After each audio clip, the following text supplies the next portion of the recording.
नमस्कार मित्रों, welcome to my channel ज्ञान एक खोज। सूर्य देव का सभी नक्षत्रों में फल जो सीरीज पढ़ रहे हैं हम, उस क्रम में आज हम मघा नक्षत्र के बारे में चर्चा करेंगे। अभी तक हमने आश्लेषा नक्षत्र तक सूर्यदेव के फल और लगन में यदि जो नक्षत्र हो उसका फल हमने अभी तक पढ़ा है। तो आज से हम मघा नक्षत्र के बारे में पढ़ेंगे और इसमें भी 4 या 5 नक्षत्रों के बारे में चर्चा करेंगे।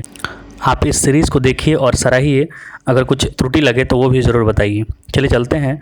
सूर्य यदि मघा नक्षत्र में हो, मतलब कि सिंह राशि में हो, पंचम भाव में, तो नेतृत्व करता है व्यक्ति, अधिकारी होता है, मनोरंजन करता होता है, संगीतज्ञ होता है, ध्यान देने योग्य होता है, मतलब कि वो आकर्षक होता है। उसका जो व्यक्तित्व होता है वो काफ़ी निखरा हुआ होता है।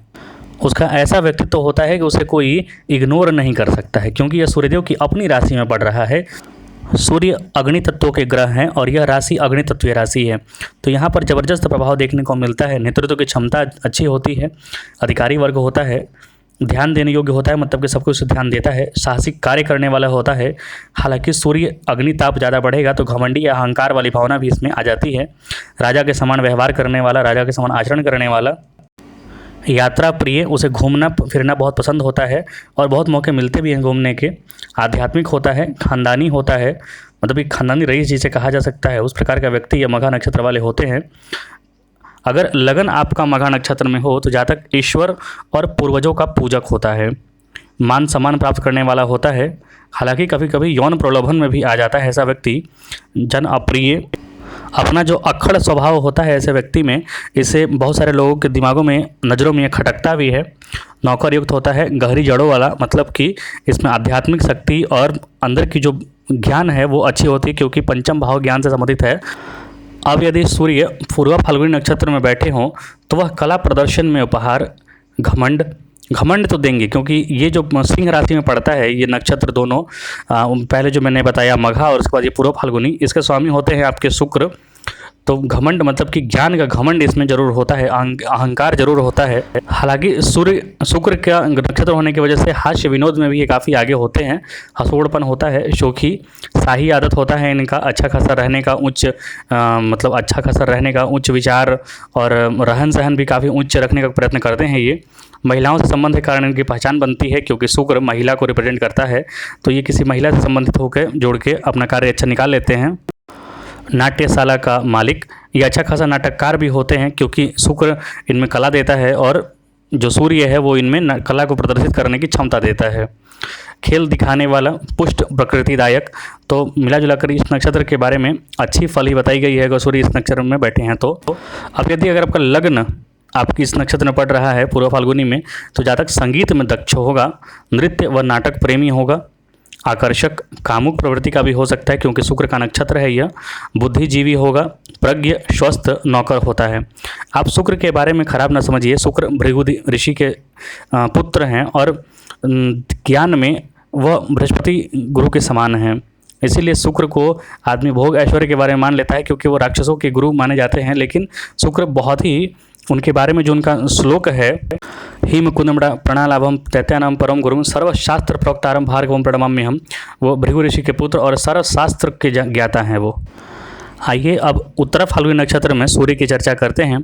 तो वहाँ जातक को वह मानवतावादी बनाता है, नायकत्व देता है, लीड करने की क्षमता देता है, लीडर बनाता है, पढ़ने लिखने का शौकीन बनाता है, क्योंकि पंचम भाव है यहाँ पर और सूर्य अपनी स्वयं के नक्षत्र में बैठा हुआ है। यहाँ पर पूर्व फाल्गुनी, जो उत्तरा फाल्गुनी है वो सूर्य का स्वयं का नक्षत्र है, तो यहाँ पर बहुत अच्छा फल देखने को मिलता है। मानवतावादी, नायकत्व, मतलब अपना धन दे के भी दूसरे की मदद करेगा, दूसरे को सहारा देगा, इस प्रकार का भी व्यक्ति होता है यह। किसी भी परिस्थिति में लीड कर लेगा, वो एक लीडर की भूमिका निभाएगा, आत्मविश्वासी होता है। लेकिन यहाँ पर सूर्य अपने नक्षत्र में है तो महाघमंडी या अपने अंदर एक अभिमान भी उसके अंदर होता है, अपना प्राउड फील करता है। ये कुछ चीज़ों में अच्छी भी है और कुछ चीज़ों में खराब भी मानी जाती है। एकांत प्रिय, रचनात्मक कला प्रेमी। एकांत प्रिय इसलिए क्योंकि इसके अंदर जितनी क्षमता है, बहुत सारे लोगों में ऐसी क्षमता होती नहीं है, तो मूर्खों के बीच में बैठना इसे पसंद नहीं होता। इसीलिए आप देखेंगे कि एकांत प्रिय बहुत व्यक्ति बहुत सारा रिसर्च कर लेते हैं, बहुत ज्ञान होता है, ऐसे एकांत प्रिय व्यक्ति में गिना जाता है यह। अब यदि लगन में आपका उत्तरा फाल्गुनी नक्षत्र हो तो जातक आकर्षक होता है, धनाढ्य होता है, अधिक सहायता वाला, किसी भी सहायता कर दे यह, घमंडी, अब सूर्य का नक्षत्र है और घमंड ना आए तो मतलब कहा ही नहीं जा सकता। शरीफ, प्रज्ञ।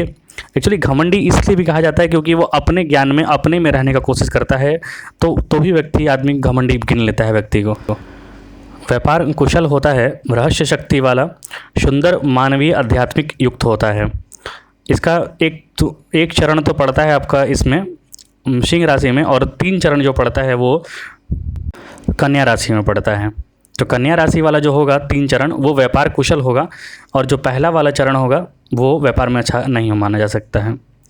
अब यदि सूर्य यदि हस्त नक्षत्र मतलब चंद्रमा के नक्षत्र में चले गए और ये कन्या राशि में पड़ेगा 6ठे भाव में कालपुरुष के, तो यहाँ पर जातक विश्वसनीय होता है। और यहाँ पर जो सूर्य जो गए हैं चंद्रमा के नक्षत्र में, तो शत्रुहंता योग भी बनाते हैं, शत्रुओं पर विजय का भी योग बनाते हैं। विश्वास योग होता है ऐसा व्यक्ति, दूसरों पर विश्वास करने वाला भी होता है, दूसरे उस पर विश्वास करें उसकी ऐसी चाह होती है, इसीलिए वह विश्वसनीय कार्य भी करता है। उपलब्धि पाने वाला होता है क्योंकि संघर्षशील होता है, संघर्ष का नक्षत्र है यह, संघर्ष की राशि भी है यह, लोगों द्वारा पूजित होता है, सूर्य समान चमकने वाला होता है। यहाँ पर सूर्य की अच्छा फल बताया गया है क्योंकि 6ठा भाव में क्रूर ग्रह का फल अच्छा होता ही है। अब यदि लगन में आपका हस्त नक्षत्र हो जाए तो जातक राजनायक होता है, क्योंकि कूटनीति में संघर्ष में ये काफ़ी अव्वल दर्जे के होते हैं, तो ये राजनायक, राज्यपाल, साहसिक होते हैं, उद्योगिक होते हैं। और उद्योग वही कर सकता है जो संघर्ष की क्षमता और जो सही समय पर सही निर्णय लेने की क्षमता जिसमें हो, जिसमें रिस्क टेकिंग एफर्ट जिसमें हो, वही ले सकता है। तो ये रिस्क टेकिंग एफर्ट वाला भी नक्षत्र माना जाता है। क्योंकि यहाँ कन्या का प्रभाव है, मतलब कि बुध राशि का भी प्रभाव है और चंद्रमा का भी प्रभाव है, तो टीवी पर पत्रकार होगा, अच्छा खासा बोल लेगा, 16 कलाओं का अपना परिपूर्ण दिखा सकता है, विदेशी यात्रा लेखक होगा, आत्मा संबंधी पत्रकार, समुद्री सायाकार, खानसामा मतलब खाना भी अच्छा बना लेगा ऐसा व्यक्ति। चंद्रमा 16 कलाओं से परिपूर्ण करेगा और बुध उस कला को निखारने में, उस कला को वाणी में बदलने में सहयोग करेगा। तो ऐसे व्यक्ति काफ़ी अच्छा बोल भी लेते हैं, उनकी वाणी काफ़ी प्रखर होती है, आप देखेंगे ऐसा व्यक्ति को। अब यदि सूर्य आपका चित्रा नक्षत्र में चला जाए तो चित्रा नक्षत्र मंगल का नक्षत्र होता है। इसका 2 चरण पड़ता है 6ठे मतलब कि कन्या में, और 2 चरण पड़ता है तुला में, मतलब कि 6ठे और 7वें दोनों घर में इसका आधा आधा चरण पड़ता है, 2-2 चरण। अगर यहाँ पे सूर्य बैठ जाए तो सैनिक स्वभाव बनेगा, क्योंकि मंगल का नक्षत्र है, स्वभावतः यह योद्धा बनाएगा। आतंकवादी कहने का मतलब कि उसका नाम ही काफ़ी है किसी के मन में आतंक फैलाने के लिए, किसी के मन में भय बनाने के लिए। इस आतंकवादी शब्द का प्रयोग आप ये आजकल का जो बम बांध के फट जाता है ऐसा ना लें, ये दूसरा शब्द में दूसरे अर्थों में प्रयोग किया गया है यहाँ। चालाक होता है ऐसा व्यक्ति, निर्दयी, कला प्रेमी, छायाकार, संगीत प्रेमी और मान्यता चाहने वाले होते हैं। लोगों के बीच में अपना माहौल बनाने का प्रयत्न करते हैं, माहौल अपने फेवर में करना चाहते हैं और प्रसिद्धि भी पाना चाहते हैं, क्योंकि मंगल और सूर्य का यहाँ पर योग बन जा रहा है। मंगल और सूर्य दोनों का योग बनने से दाम्पत्य जीवन यहाँ पर खराब हो जाएगा, लेकिन स्वयं के लिए व्यक्ति स्वयं प्रसिद्ध होगा, योद्धा होगा, बड़े पदों पर आपको देखने को मिलेगा ऐसा व्यक्ति।